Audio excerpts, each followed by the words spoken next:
Hello guys, welcome to my channel, and in today's video I am going to explain the calibration device of InBody. And actually InBody is a medical device which is used to calculate which is used to find the body composition, like muscle to weight ratio or muscle to fat ratio and like this sort of things. These are medical terms, so sorry if I pronounce or if I uh, tell anything wrong. So let's come to the topic. This is device which is used to calibrate your in-body machine. So why it is required? Sometime if you have a problem in your in-body machine, and if you have replaced the main card of in-body machine, and after the replacing main board, you must have to calibrate your main device with this calibration. So it's called the calibration jig. Here you can also find, you can see this is the calibration jig for InBody, and its version is 4.0. So this is dedicatedly it's a dedicated device for InBody and manufactured by Biospace. It's a very well-known company, and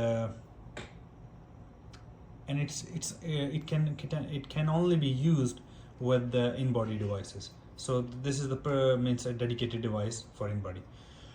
Okay, first let me explain the hardware of this device.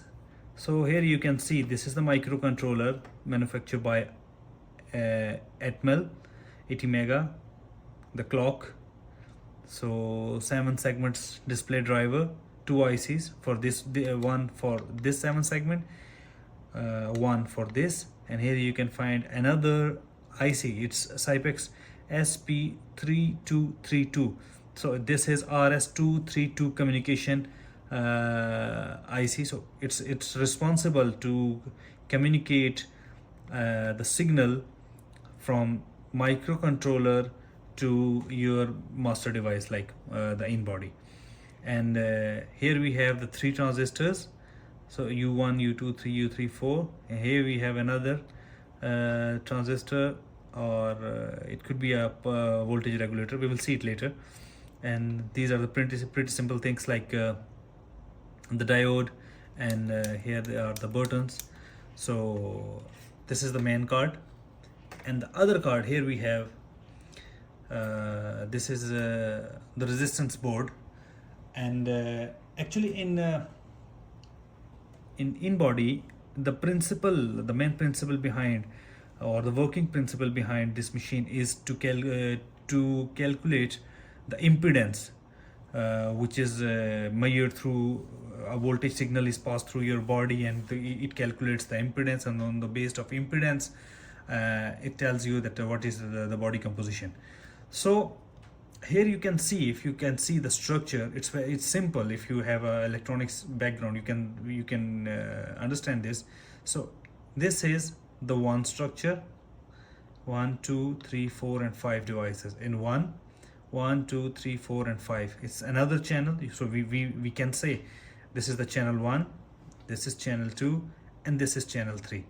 So for the 3 channels we have 6 relays. So here you can see these are the pretty small relays, or miniature relays. So relay 1 2 3 4 5 and 6. So we have 6 relays, 15 resistors, and most probably it will have the 3 channels: the channel 1,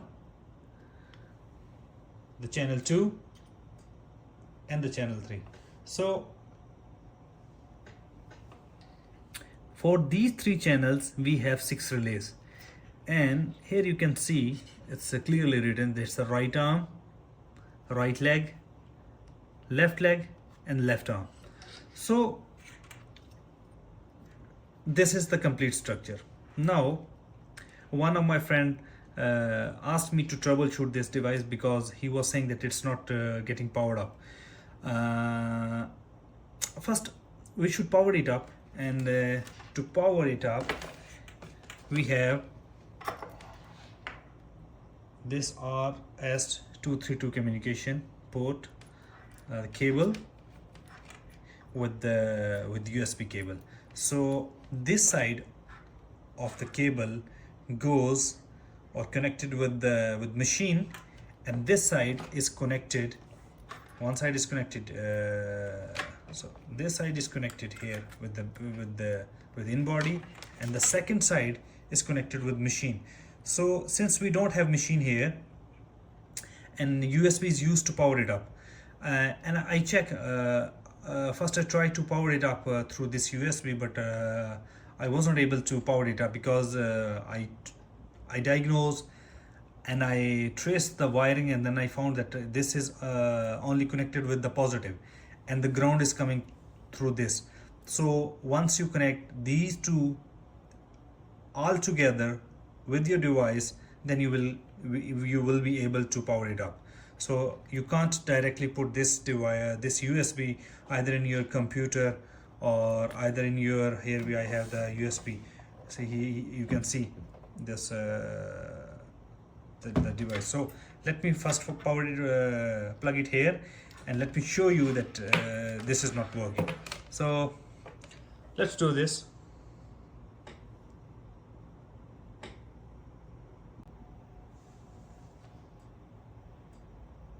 Okay, now you can see I have connected this wire with USB and connected the second end of cable with this device. So let me power it up. So 0 ampere. So it's mean no power is being drawn. Since this is, it has nothing to do with this one because this is direct output, and I'm getting no voltage over here. So let me change this side, then we can check. And even so, no response. So as I already mentioned, that it will be powered up once you connect these two ports, RS232 port, USB port, all together with your machine, and then you would be able to power it up. So this is another chapter. For the time being, since we don't have the machine, what we can do, here you can see these these terminals. These terminals are used to program this main IC, and definitely whenever you program this IC, you give the power signal, you give the transmission signal to program this IC. So we can use the terminals here. First we have to find the terminals, the VCC and ground, and then we can power it up this IC. And in simple words, or if you have experience of electronics, you can see here we have the capacitor. So I'm pretty sure that this capacitor will be used with the, or it will be connected with the ground and VCC, and or in other words, you can download the datasheet of it of this IC. It is 80 mega 16A, and you can find the VCC and ground, and similarly you can find the VCC and ground, and also in the datasheet you can find what's the voltage rating, 3.3 or either 4 volt or 5 volts. So 3.3 and 5 volts, it's the basic standard for such kind of ICs. So I'm going to connect this IC through external power, and then we will see how it behaves. So let's move.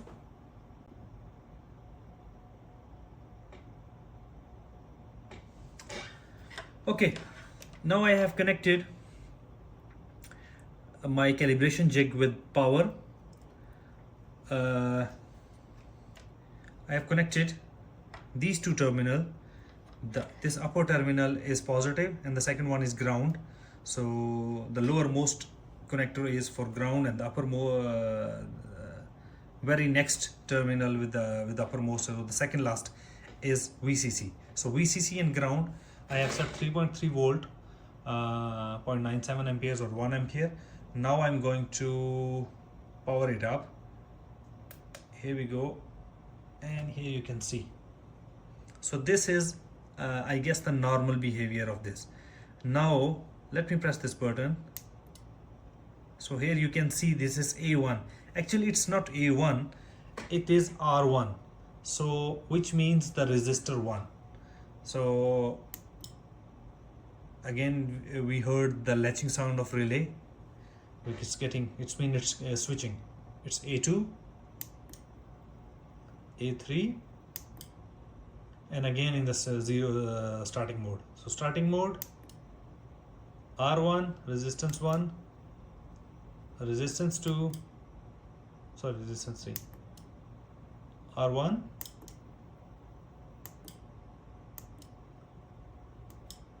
R2, R3, and starting mode. So as far as I have the electronics knowledge, I can assure that this device is okay. Right now this device is okay, because if these buttons and your 7 segment is giving the data, so it's mean your microcontroller is good. He's taking the data, he's sending the signal to drive the 7 segments, and it's driving. And the second part, or the second chapter of this device, is the resistance board. Now we have to check the calibration, or sorry, we have to check the resistance among these 4 terminals. Which terminals? Right leg, right arm, left leg, and left arm. So we have to take we have to make a set of data. We have to take the set of data for these 3 resistance, like R1, R2, and R3. And in R1 we will have the combination of 5 resistance, in R2 we will have the combination of 5 resistance, and R3 we will have the combination of 5 resistance. So in total 15 resistance. So 3 you can say 3 groups: R1, R2, and R3. Maybe if you work with InBody, or if you have worked with this organization, maybe they will have a different data. So I'm calculating this based on my experience, or the little knowledge I have. So what we are gonna do, I will calculate the resistance of R1, R2, and R3. So here I will set the R1, and then I will calculate the resistance between RL and LL, means right leg, left leg, right arm, left arm, left arm, left leg, and right arm and right leg. So we will measure for R1, for R2, and R3, and then we will see how it behaves. In any case, the resistance shouldn't be 0. The resistance shouldn't be infinity, or in mega ohms or in kilo ohms. It could be around 50 to 100 to 500, or like this, because or in the simple words, the value of the resistance here shouldn't be more than the value of resistance here. So let's start with R1 and connect with right leg and left leg. So proceed. So first we have to connect right leg with left leg. So right leg, here you can see the right leg. This is for right leg, and then we have left leg. So I'm going to connect the left leg. Since these two are the same, so you can connect both with one terminal. So right leg, this one another port for left leg. So here I'm going to connect with the left leg, here. Now we should on our multimeter. It's on resistance, and here I should press the R1. This is R1. So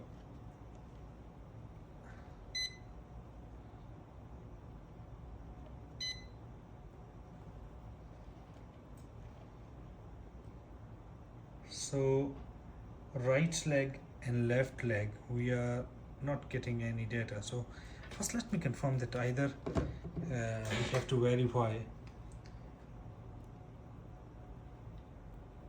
first we have to verify our on multimeter, either it's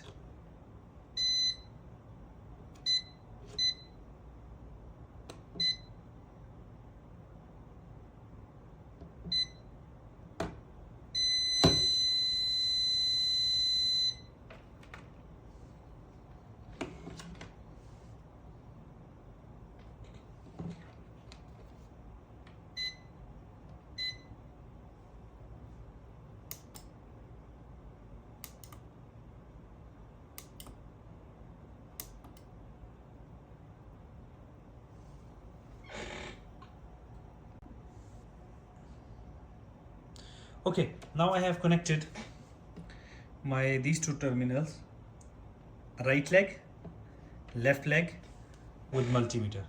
Now here I'm going to press the channel R1, resistance 1. So this is R1, and here you can see we are getting 319. So we have some problem here. Okay, so R1 we are getting 319 ohms. Let me press with R2. Oh, so there's a confirmed problem.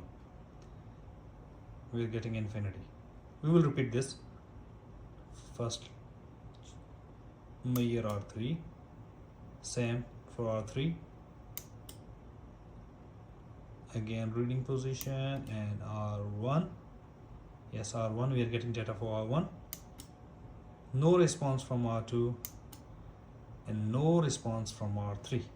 So here we are pretty sure that the problem is with lower card, but let's check another one also for other combination. So move on.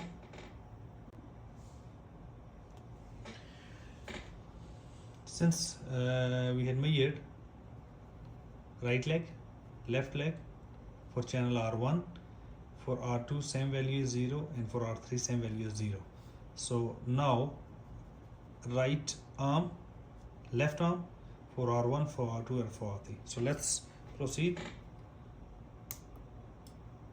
For this is R1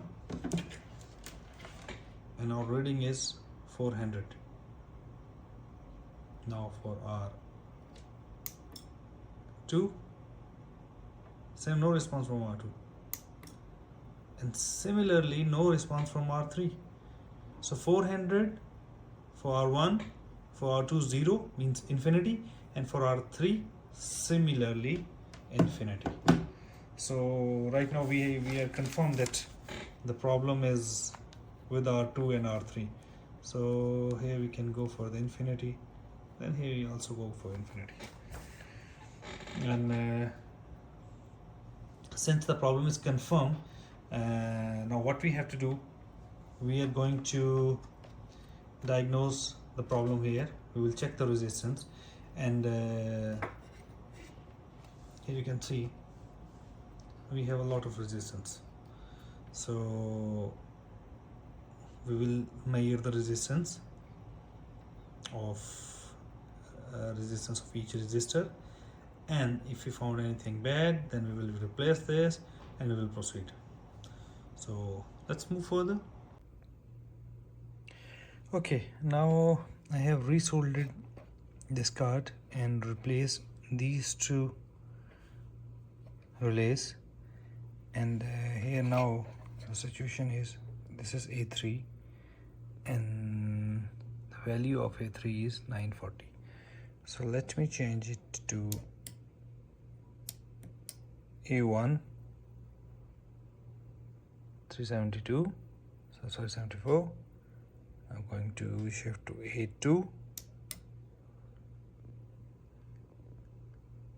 573, A3 940. So now all three channels are working. A1,